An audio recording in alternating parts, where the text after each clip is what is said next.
Welcome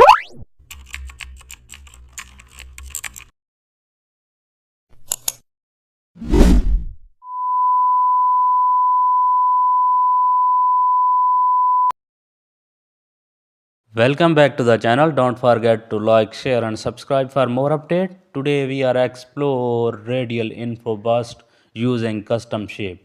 Open Photoshop and create new document. Then select the custom shape tool and choose a burst or stage shape. Draw the shape in the center, change fill color to bright highlight tone and duplicate the burst shape or resize the duplicate slightly smaller, change its color to the darker side, align both bursts carefully and add bold info text in the center, rotate it burst slightly for energy, adjust text tracking, double click the top burst layer and add inner shadow. Press OK, zoom out to preview info burst grabs attention. Custom shape is complete. Thanks for watching. Your project is ready in Photoshop.